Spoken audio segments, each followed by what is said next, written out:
তো সকাল সকাল এটা নরম নরম তুলে কী খাচ্ছি আমি। তো চলো কী বানিয়েছি দেখাই তোমাদেরকে।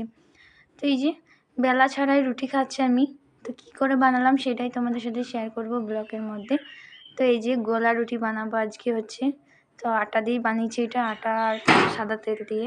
তো তেলটা একটুখানি দিলেই হবে। তো এই যে আমি প্রথমে একটা বানিয়ে নিয়েছিলাম, তারপর তোমাদেরকে ব্যাটারটা দেখাবো পরে। তো চলো আমি কেমন সে ব্যাটারটা বানিয়েছি তোমাদেরকে একটুখানি দেখিয়ে দিই। আর এইগুলো আমি জিনিসগুলো শিখেছি সব গোলা রুটিটা আমি ফোন দেখেই শিখেছি, কিন্তু কাজ করেছে। তো এটা আমি আটা দিয়েই বানিয়েছি, তোমরা ময়দা দিয়েও বানাতে পারো।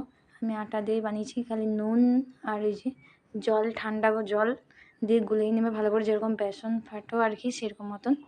তো এই যে গুলে নিয়েছি আমি, আর এখন দিচ্ছি কড়াতে একটুখানি তেল দিয়েছিলাম, তেলটা দিয়ে মুছে দেওয়ার পরে তারপরে এটা দিয়ে ভালো করে ঘুরিয়ে নিয়ে তারপরে এই যে নরম নরম তুলতুলে পরোটা কি সুন্দর উঠে আসছে বেলা ছাড়াই। তো আমার বেলতে তো একদম বিরক্ত লাগে, হাত ধরে যাই। এই যে এখন দিচ্ছি কড়ার মধ্যে, দেখে নাও কেমন করে দিচ্ছি আমি, তারপর ঘুরিয়ে ভালো করে গোল করে নেবো এটা আমি। আর বেলতে তো এত টাইম লাগে, এর মধ্যেই আমি 10-12টা করে নিয়েছি।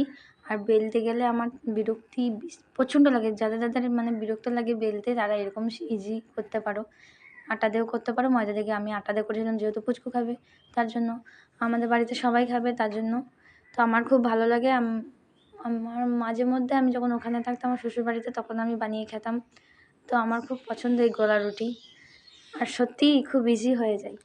যা নুন, ঠান্ডা জল আর এই যে আটা বা ময়দা যা হোক দিয়ে করতে পারো। এই যে তুলতুলে নরম নরম রুটি হয়ে গেল, রুটি বা পরোটা। তেল না দিলে রুটি হয়ে যাবে, পরোটাও হতে পারে।